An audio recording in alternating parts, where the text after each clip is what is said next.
Oi, gente, tudo bem com vocês? Vocês passaram bem da semana passada para cá? É, Como eu tinha dito antes, né? Hoje a gente vai falar sobre vacinas. Eu gostei muito, né, da atividade que vocês participaram, mostrando cartão de vacinas, as vacinas que vocês já tomaram, aquelas que vocês devem tomar ainda, né? Adolescentes, adultos e idosos também devem tomar vacinas, né? Não só crianças, beleza? Vocês já viram isso, né? Mas assim, eu queria dar só algumas dicas. Por exemplo, teve gente que falou da vacina da dengue. A vacina da dengue é a única vacina que ela não é recomendada tomar, tá? Principalmente quem nunca teve dengue, porque pode dar uma reação de anticorpos, né, no organismo que pode ser prejudicial à saúde, no caso se a pessoa for infectada pelo vírus, tá? Pode dar dengue hemorrágica. Então, a vacina da dengue é a única que não é recomendada tomar. As outras vacinas são obrigatórias, né, de tomar. Se vocês forem num postinho de saúde e levar o cartão de vacinas, a pessoa que estiver trabalhando lá vai saber direitinho aquelas que vocês devem tomar, certo? É, Só não aconselho a ir agora, por agora, né, nos postinhos de saúde, por causa da pandemia, né? Infelizmente, a gente tem que tomar todo o cuidado possível e ficar em casa agora, né? Depois, quando tudo isso passar, e se Deus quiser, tiver a vacina do coronavírus, aí sim, né? É mais do que aconselhado vocês irem, né, num postinho de saúde para atualizar o calendário de vacina de vocês, porque vocês estão na idade, tá bom? Para isso. Bom, então vamos lá. Se vocês tiverem algumas dúvidas também podem entrar em contato, beleza? Em relação a vacinas, antes de mais nada, todo mundo já ouviu falar de vacina, né? Pelo visto. Tem gente que tem medo de tomar vacina e tal, mas é normal, é tranquilo e é necessário. Vocês sabiam como ou qual que foi a vacina, a primeira vacina feita, né, na história da humanidade? Ela foi feita pelo Edward Jenner em 1789. O que ele fez? Ele não fez uma coisa muito legal, mas a partir disso, a utilização das vacinas foram sendo cada vez mais usadas, né? O que ele fez? Não sei se vocês já ouviram falar da doença varíola. A varíola, hoje em dia, ela é eliminada, né, da face da Terra. Ela foi eliminada por causa da vacina, gente. A única doença, né, que foi eliminada. O que acontece? Existia a forma da varíola, a doença, né, em seres humanos e a doença em vacas, né, em animais. E ele começou a perceber que as pessoas, as mulheres que ordenhavam as vacas, elas não contraíam a varíola, desde que tivessem adquirido a forma animal da doença. Ou seja, aqui nesse próximo slide está melhor. O que acontecia?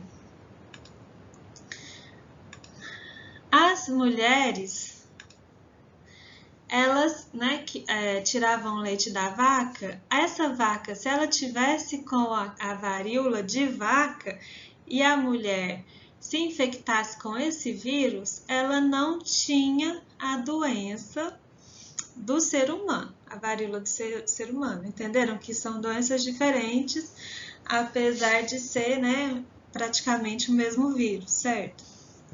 O que o Edward Jenner fez? Ele pegou a varíola, ela fazia com que a pessoa tivesse essas pústulas, né? Pus, né? Essas bolhas de pus no corpo.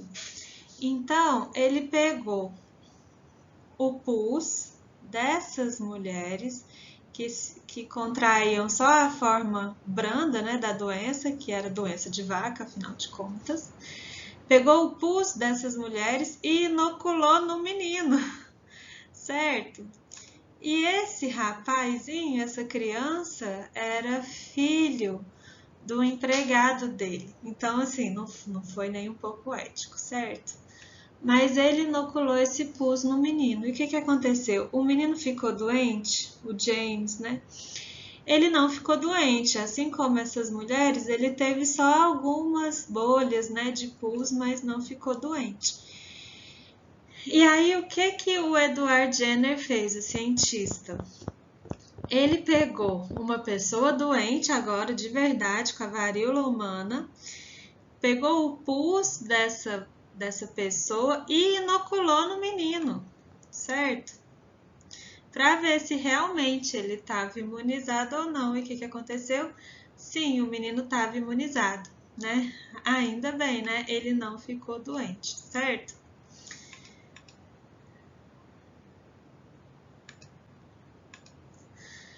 Ou seja, uma forma branda, né, do vírus, de alguma forma, estava protegendo a criança da forma mais ativa do vírus, né, da forma realmente infecciosa do vírus, entenderam?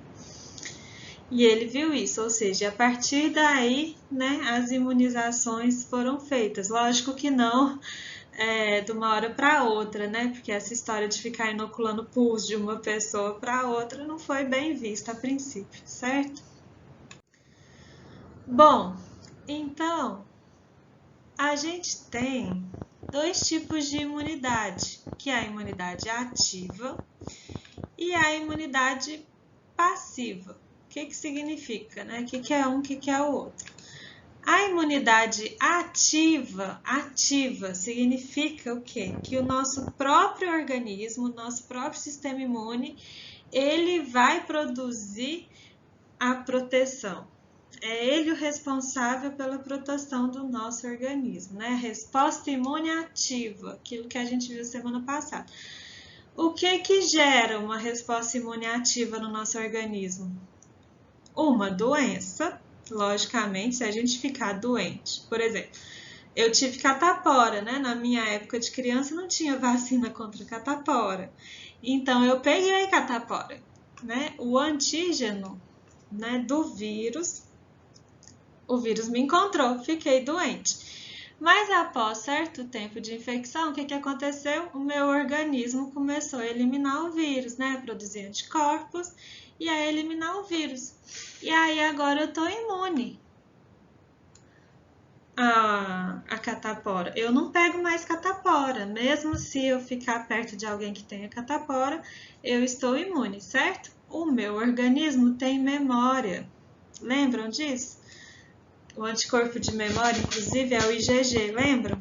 Então, a imunidade é específica para catapora e ela tem memória, certo? Mas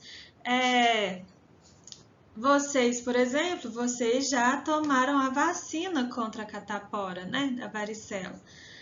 O que a vacina faz? A vacina limita uma infecção de verdade, mas ela não te deixa doente. Então, ainda assim é ativa, imunidade ativa, né? O organismo, ele entra em contato com o antígeno, e a gente vai ver que é um antígeno mais fraco, né? Um vírus mais fraco ou até morto. Só que o sistema imune acha que o vírus vai te causar doença. Então, o que ele faz? Ele vai ativar uma resposta imune específica, né?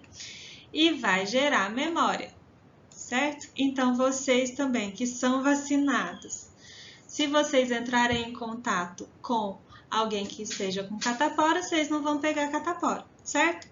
A imunidade ativa, então, resumidamente, é o nosso próprio organismo que gera uma resposta imune.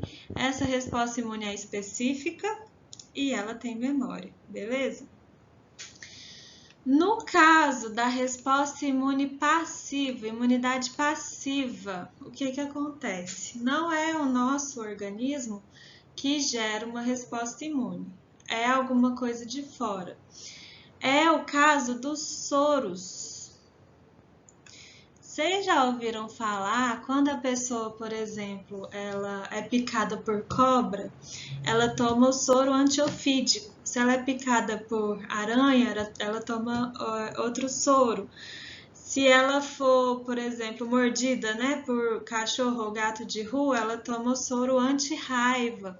O que é esse soro? Esse soro não é vacina, né? O soro, ele já contém os anticorpos prontos.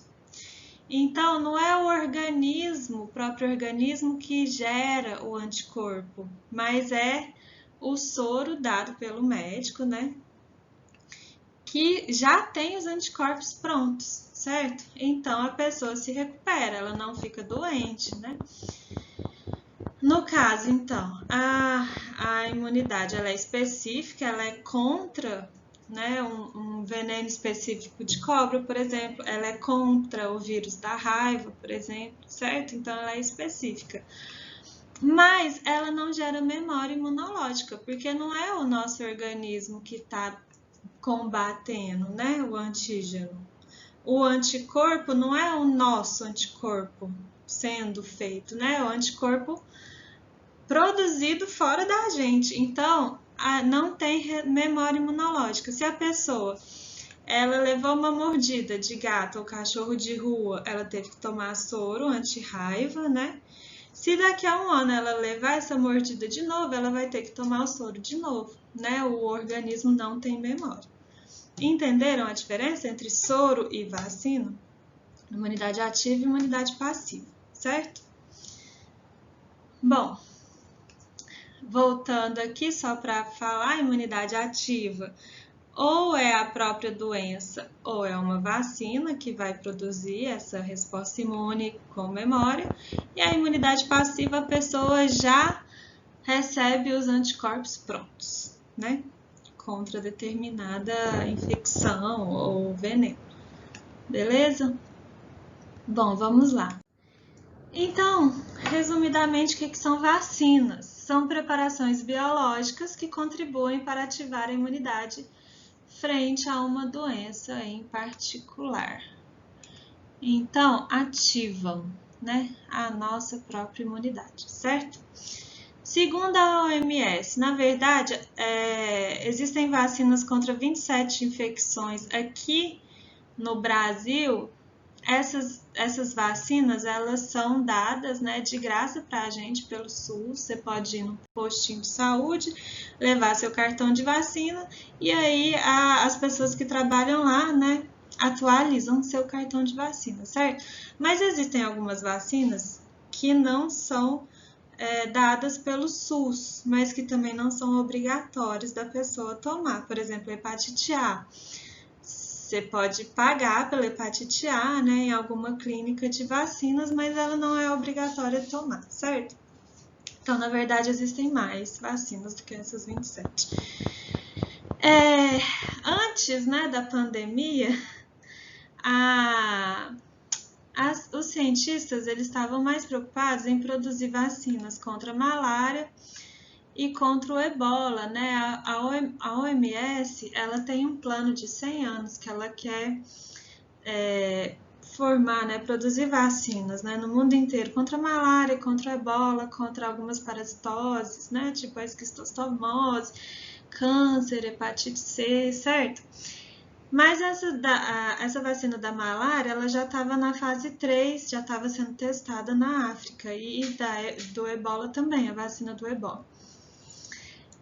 Mas a vacina do ebola, ela teve um problema porque, na verdade, não foi um problema, né? A epidemia de ebola, ela tinha caído na África.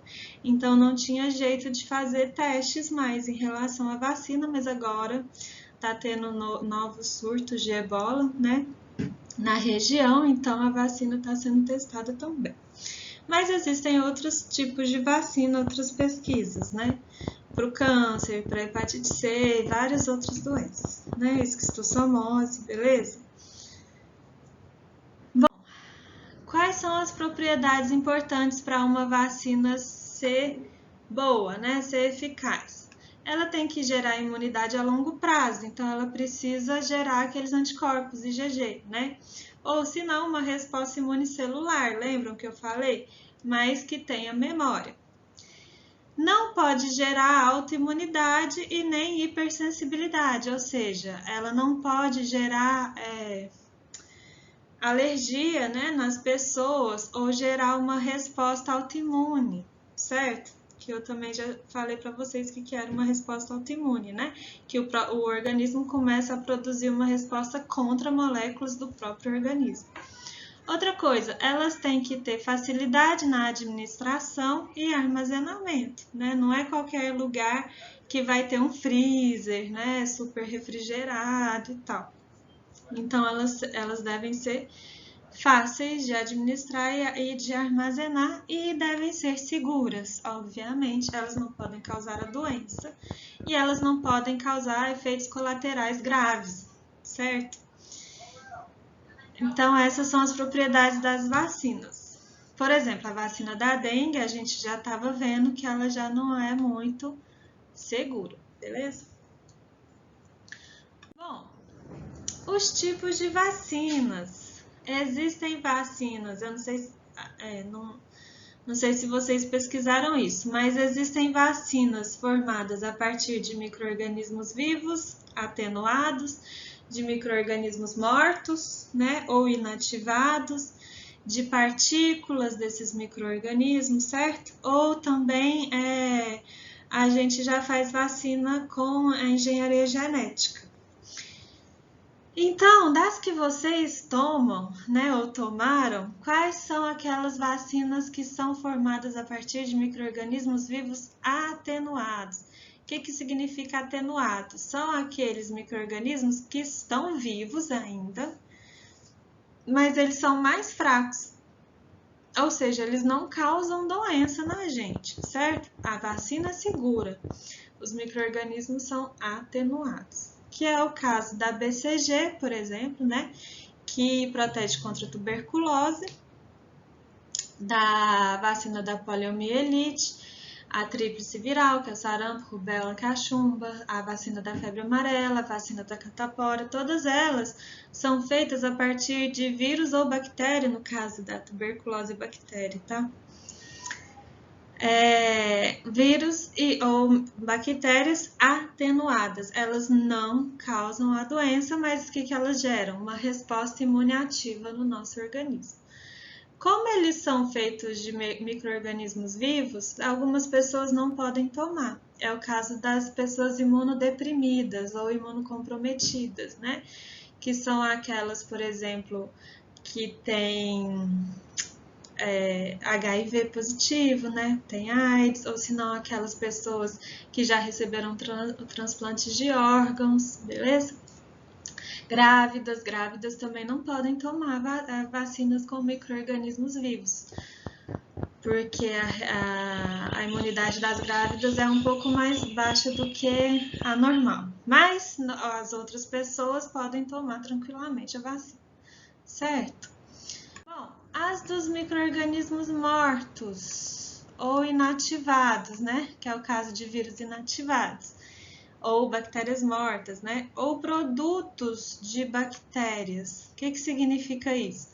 Às vezes a vacina ela é formada por bactéria ou vírus mortos ou produtos, né? Os seus produtos, moléculas que elas produzem, certo? E que geram uma resposta imune na gente mesmo, elas estando mortas ou não aparecendo, né? Só seus produtos. Beleza? É o caso da vacina da hepatite A, por exemplo, da influenza, vacinas contra a gripe são de vírus inativados.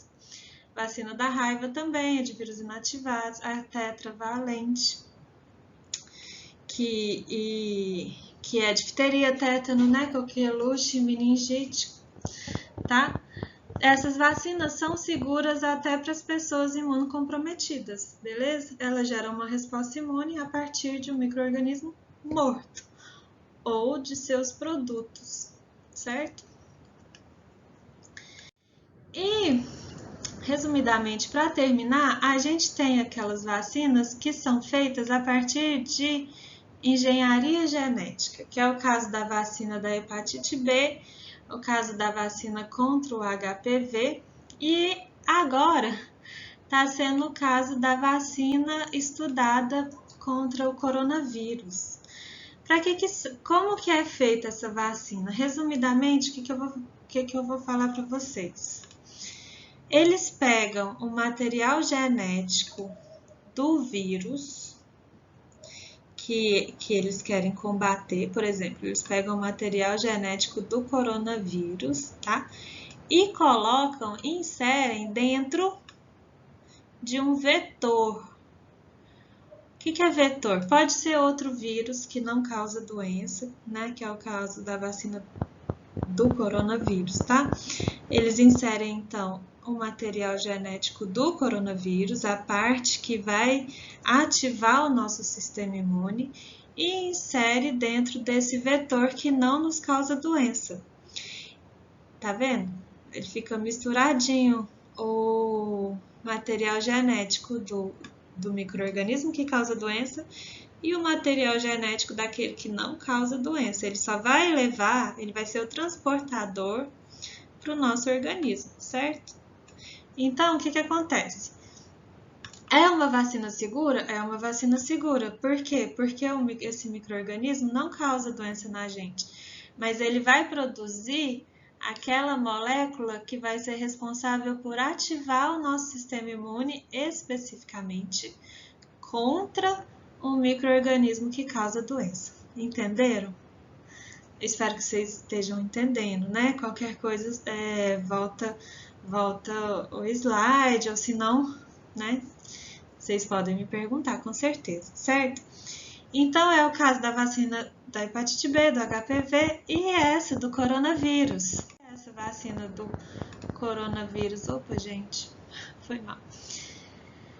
Que eu vou falar depois, né, como que ela está sendo estudada. Mas para a gente entender como que ela está sendo estudada, a gente já está vendo na mídia, né, como que é o estudo para se obter uma vacina. Então, eles estão falando muito de fases de vacina, fase clínica, fase pré-clínica. O que significa cada uma dessas? A fase pré-clínica de um estudo significa o quê? Que os pesquisadores ainda não estão pesquisando em seres humanos, eles estão pesquisando em laboratório ainda, né? Com células e com animais, podem ser camundongos, podem ser coelhos, né? Podem ser chimpanzés, enfim, outros animais. Quais as perguntas que eles fazem na fase pré-clínica? A vacina produz resposta imune? Sim ou não, né, nos animais. A vacina é tóxica? Sim ou não. Se for tóxica, já para por aí. Se não tiver resposta imune, também já para por aí, certo? Fase pré-clínica. Se ela não for tóxica e gerar resposta imune, aí a vacina passa para a fase clínica. A fase clínica é formada por 3 fases, principalmente. São as fases que são testadas em seres humanos, ok?